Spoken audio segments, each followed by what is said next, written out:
જય શ્રી કૃષ્ણ મિત્રો, આજે આપણે બનાવવાનો છે છુંદો। તો જો આ કેરી લીધી છે અને મેં છાલ ઉતારી અને એનું આવું ઝીણું ઝીણું છીણ કરી નાખ્યું છે। જો મિત્રો, કેરી આપણે બધી છીણી લીધી છે। હવે આપણે આમાં મીઠું ઉમેરી અને 1 કલાક સુધી પડ્યું રહેવા દેવાનું છે। તો આમાં આપણે સ્વાદ અનુસાર મીઠું ઉમેરીશું।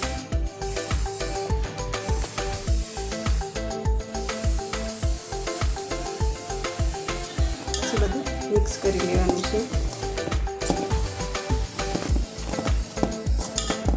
મીઠું અંદર ઉમેર્યા બાદ આપણે આને 1 કલાક પડ્યું રહેવા દેવાનું છે અને પછી આપણે એમાં ખાંડ ઉમેરીશું। મિત્રો, આ છીણ આપણે બનાવીને રાખ્યું હતું એમાં મેં મીઠું અને હળદર ઉમેરીને 1 કલાક પડ્યું રહેવા દીધું છે। હવે આપણે આમાં ખાંડ ઉમેરીશું। તો આમાં આ એક મોટો વાટકો ભરીને આપણે ખાંડ ઉમેરવાની છે અને પછી બરોબર હલાવી દઈશું।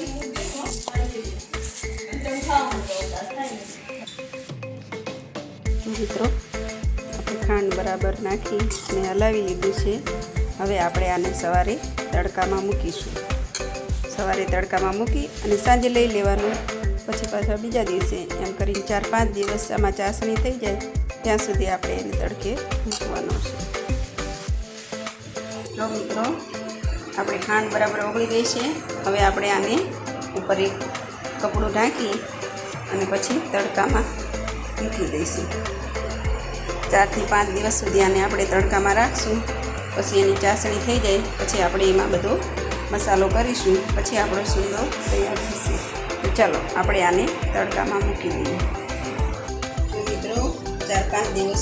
મિત્રો, આ 4-5 દિવસ તડકામાં સૂકવીને રાખ્યો છે એટલે બરાબર એકદમ સરસ ચાસણી આવી ગઈ છે અને છુંદો આપણો સરસ બની ગયો છે।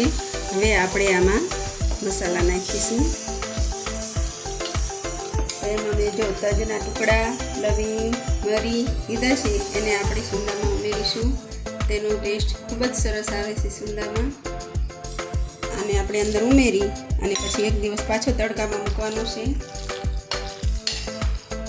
એટલે સરસ રીતે મિક્સ થઈ જાય અને આની સ્મેલ પણ છુંદામાં સરસ આવી જાય।